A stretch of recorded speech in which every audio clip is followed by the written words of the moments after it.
Good morning ma'am.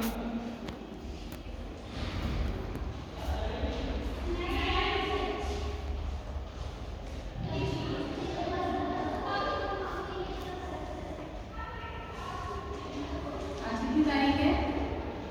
Ma'am 26।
बच्चों, आपसे मैं अभी कुछ प्रश्न करूंगी, ठीक है? आप सभी को उसका उत्तर एक एक करके देना है, ठीक है? और कोई भी सामूहिक रूप से उत्तर नहीं देगा, ठीक है?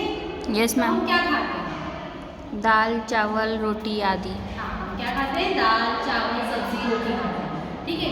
दाल चावल क्या है? दाल चावल अनाज है। हाँ, दाल चावल क्या है? अनाज। है। अनाज को खेत में क्या करते हैं? अनाज को खेतों में उगाया जाता है। उगाया जाता है। अर्थात अगर ये जो शब्द है उगाया, ठीक है, इसको अर्थशास्त्र की भाषा में क्या कहते हैं? नहीं पता? चलिए कोई नहीं, इसको हम अर्थशास्त्र की भाषा में उत्पादन कहते हैं। तो आज हम उत्पादन के बारे में विस्तारपूर्वक अध्ययन करेंगे।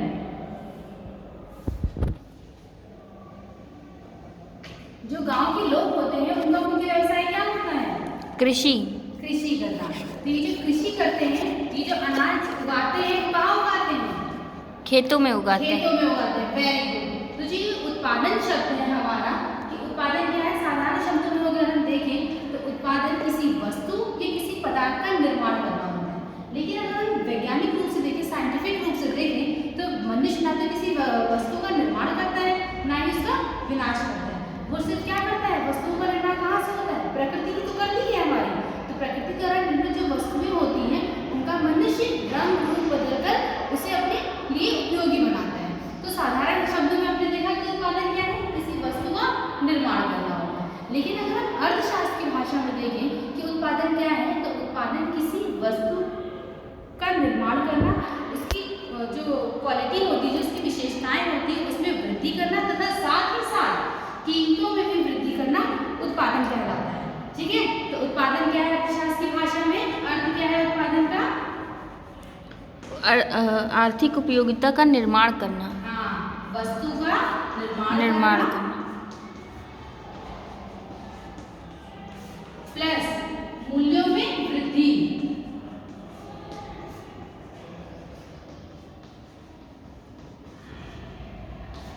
क्या कहलाते हैं? उत्पादन।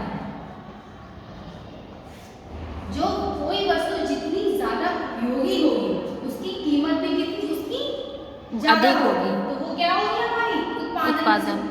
उसमें विषय सामग्री में आ जाएगी, ठीक है? तो ये हुआ हमारा उत्पादन का अर्थ। अब हम जानेंगे, अच्छा बताइए उत्पादन क्या है?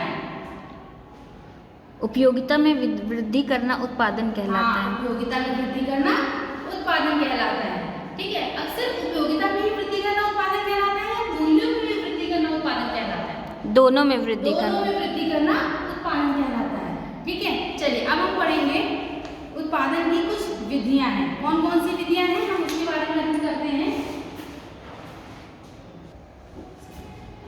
अब हम पढ़ेंगे उत्पादन की विधियां।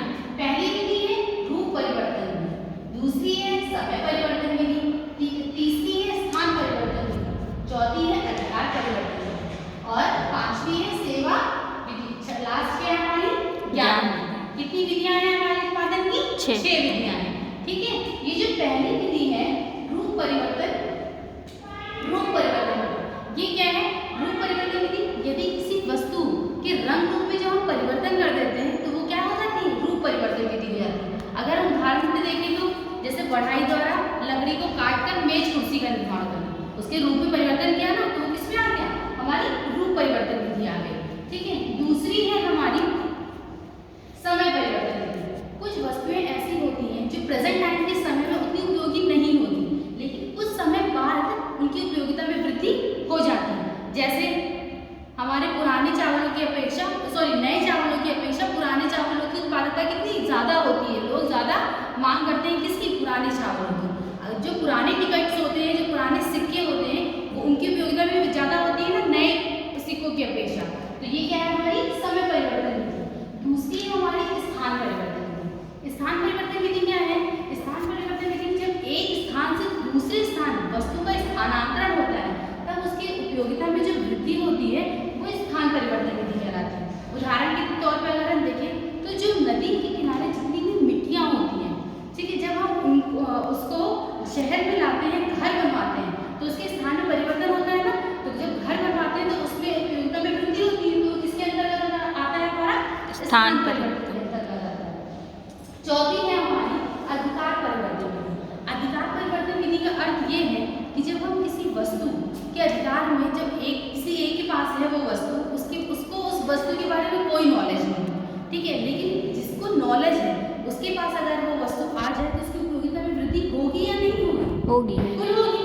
ठीक है। अगर हम यहाँ पे देखें तो जैसे दुकानदार है, उसके पास बुक्स होती है, लेकिन दुकानदार को बुक्स की क्या जरूरत है? वो तो सिर्फ बेच रहा है ना, अपनी आवश्यकताओं की पूर्ति करने के लिए उसे बेच रहे हैं पैसों के लिए, लेकिन उसमें उसका अधिकार नहीं है। उस पर किसका अधिकार है? पुस्तकों पर। हम जैसे लोगों का, विद्यार्थियों का, विद्यार्थियों का अधिकार है। जब वो विद्यार्थी के पास आती है तो उसके अधिकार में क्या होती है? वृद्धि हो जाती है। तो वो क्या है? अधिकार परिवर्तन विधि है। ठीक है।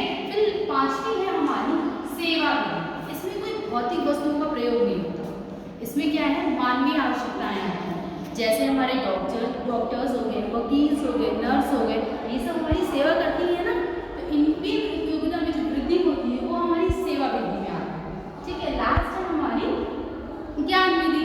ज्ञान विधि का मतलब क्या है? यहाँ पे जब हम किसी वस्तु के बारे में जब ज्ञान हमें पता चल जाता है, हम उसकी मांग करने लगते हैं। जैसे ऑनलाइन हम कितनी चीज़ें देखते हैं, सिर्फ हमें पता था कि सब्जी काटने के लिए हमारे पास सिर्फ चाकू का प्रयोग होता है, लेकिन अब ऑनलाइन अगर हम देख लें तो कितने कटर्स आने लगे, कितनी चॉपिंग स्किल्स आने लगी। तो उसमें क्या है? हमको पता चल गया, तो हमने उसकी जो कटर्स हैं, जो चॉप करने वाला है, हमने उसकी क्या करने लगे? हम मांग करने लगे। तो वो किस में आएगा? हमारा ज्ञान विधि। जब हमें उसके बारे में नॉलेज हो जाती है तब हम उसमें वृद्धि करते हैं, उसकी उपयोगिता को समझते हैं। तो कितनी विधियां हमने बताई आपको? 6 विधियां। Very good. पहली कौन सी बताई? रूप परिवर्तन। रूप परिवर्तन। Very good. दूसरी? समय परिवर्तन विधि। समय परिवर्तन। तीसरी? स्थान परिवर्तन। फिर है अधिकार परिवर्तन।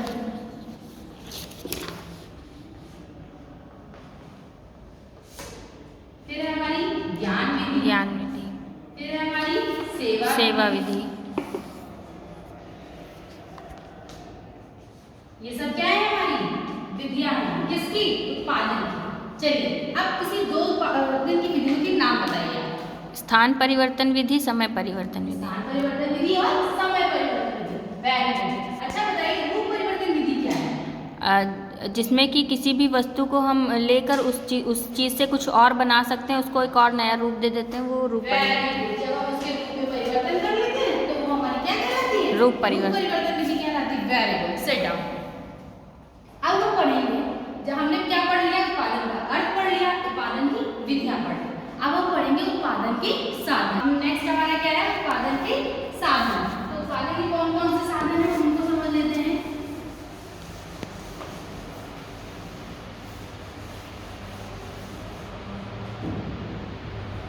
उत्पादन के 5 साधन। कितने साधन है? 5।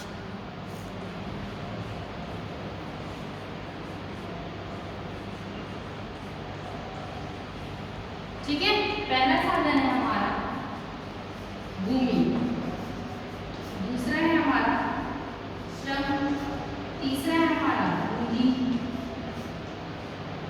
संगठन और साहसी। ठीक है, भूमि, श्रम, पूंजी, संगठन और साहसी, ये 5 क्या है उत्पादन के साधन। इन पांचों के मेल से ही हम उत्पादन कर सकते हैं। अगर किसी एक साधन का ना हो तो हम उत्पादन नहीं कर सकते। सबसे मोस्ट इम्पोर्टेंट है भूमि।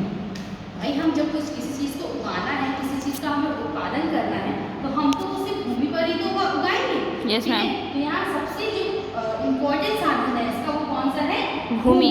ठीक है, चाहे वो भूमि की ऊपरी सतह हो चाहे वो निचली सतह हो, जितने भी प्राकृतिक तत्व होते हैं वो सब कहाँ होते हैं? भूमि में होते हैं। तो ये सबसे इम्पोर्टेंट है। दूसरे नंबर पे आता है हमारा श्रम। भाई जब हमें किसी चीज़ को उगाना है तो हमारे पास भूमि है, जब हम उसमें मेहनत करके कुछ उगाएंगे तो सबसे इम्पोर्टेंट क्या होगा हमारा? श्रम।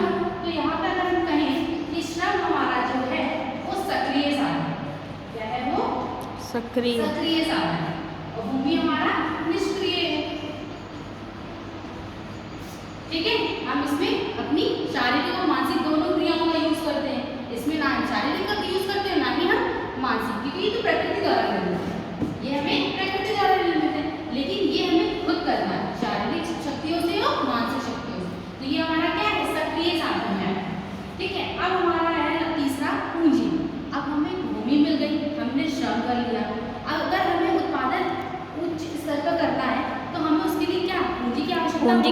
हमारे पास जब पैसे होंगे तभी हम इसका लेवल बढ़ा सकते हैं कि नहीं बढ़ा सकते उत्पादन का? yes. तो हमें क्या चाहिए? पूंजी भी सबसे इम्पोर्टेंट साधन है इसमें। ठीक है, फिर आया हमारा संगठन। उत्पादन के जितने साधन होते हैं उन सबको एकत्रित करना, ठीक है, उनको निर्देशित करने का कार्य कौन करता है? हमारा संगठन। ऑर्गेनाइजेशन इसको बोलते हैं ना, इसका मतलब सारे छोटे छोटे तत्वों को एकत्र करके हम उसका क्या बना देते हैं? संगठन बना देते हैं। तो ये किसमें आएगा? हमारा संगठन में आएगा। अब लास्ट है हमारा साहसी। ठीक, अब हमने कोई काम किया तो हमें उसके पे क्या लाभ भी होता है और हानि भी होती है। होता है कि नहीं होता है? तो व्यक्ति को पहले से प्रिपेयर होना पड़ता है कि जो वो काम कर रहा है उसमें या तो उसे लाभ होगा या तो हानि होगी। तो जो जोखिम उठाता है वो कहाँ आएगा? हमारा ये साहसी साधन है। ठीक है, तो उत्पादन के ये सब क्या हो गए? 5 साधन हो गए। अच्छा, ये है जो श्रम साधन है। श्रम का मतलब यहाँ पे सिर्फ शारीरिक श्रम और मानसिक श्रम से तो है ही है, यहाँ पे कृषि के अंतर्गत तो आएगा ही है। लेकिन अगर हम टीचर्स की बात करें, ठीक है, किसकी बात करें? अगर टीचर्स की बात करें तो जो टीचर्स हैं वो जब स्कूल में पढ़ाते हैं तो उन्हें क्या मिलती है? वेतन मिलता है, सैलरी मिलती है। ठीक है, अगर वही टीचर अपने घर के बच्चों को जाकर पढ़ाता है तो क्या उसे वेतन मिलता है? नो मैम, नो, उसे वेतन नहीं मिलता है। वो श्रम वहाँ भी कर रहा है, श्रम स्कूल में भी आके कर रहा है, लेकिन वहाँ पे उसको वेतन नहीं मिलता है। तो वो श्रम जो है जब उसे वेतन मिलता है, जब किसी चीज़ को कार्य करने में जब उसे वेतन प्राप्त होता है तब वो श्रम कहलाएगा, अन्यथा वो श्रम नहीं कहलाएगा। तो ये बात आप लोग याद रखिएगा। ठीक है, अब बताइए उत्पादन के कितने साधन हैं? उत्पादन के 5 साधन हैं। 5 साधन कौन कौन से? भूमि, श्रम, पूंजी, संगठन, साहसी। वेरी गुड, भूमि, श्रम, पूंजी, संगठन, साहसी। तो अब हमने उत्पादन का क्या क्या पढ़ा? उत्पादन का अर्थ पढ़ा, उत्पादन की विधियां पढ़ी और उत्पादन के साधन। ठीक है, अब आप बताइए उत्पादन क्या है? उत्पादन बताइए। उपयोगिता में वृद्धि करना, उसके मूल्यों में वृद्धि करना उत्पादन क्या है? उपयोगिता में वृद्धि करना, मूल्यों में वृद्धि करना,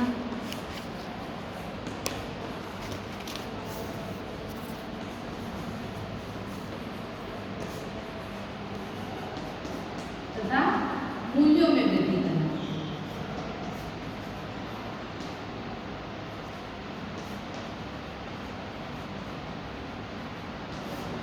उत्पादन कहलाता है।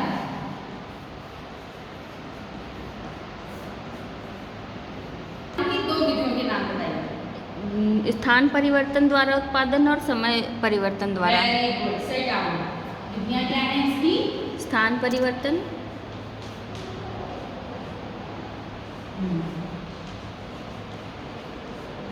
स्थान परिवर्तन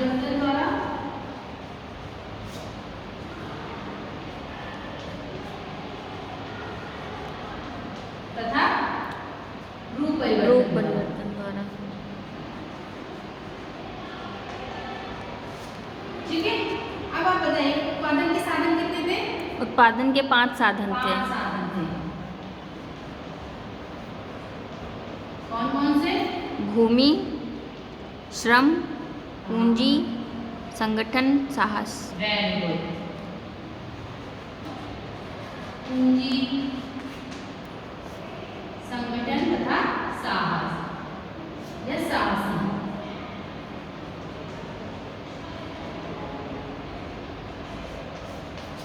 ठीक है? Yes. अब आप सब लोग ये जितने भी प्रश्न हैं, 3 प्रश्न, इनको अपनी उत्तर पुस्तिका में नोट कर लीजिए। ठीक है? Yes ma'am. नोट कर लिया सबने? कर लगा लो, वैसे ना लगना। ठीक है, नोट कर लिया था सबने? Yes ma'am. Very good. चलिए,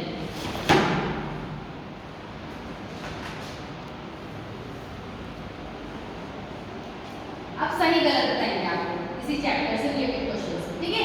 उत्पादन का आशय वस्तु में उपयोगिता एवं मूल्यों का सृजन करना होता है। सही या गलत? सही। Very good, it's true. Next, उत्पादन मानवीय आवश्यकताओं की संतुष्टि का आधार नहीं है। गलत। गलत, संतुष्टि का आधार नहीं है। और इसमें क्या बताया गया है कि नहीं है, तो ये क्या है? गलत है। तीसरा बताइए, व्यक्तियों का समूह समाज कहलाता है। Yes ma'am. व्यक्तियों का ये समूह क्या कहलाता है? समाज कहलाता है। वस्तुओं का समूह थोड़ा समाज कहलाता है, व्यक्तियों का समूह समाज कहलाता है।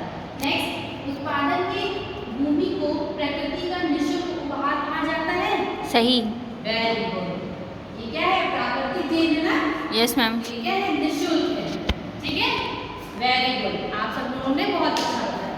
अब आपका होमवर्क है कि आप सब लोग उत्पादन की विधियों के बारे में और उत्पादन के अर्थ को याद करके आए। ठीक है class? Yes ma'am. Thank you class. Thank you ma'am.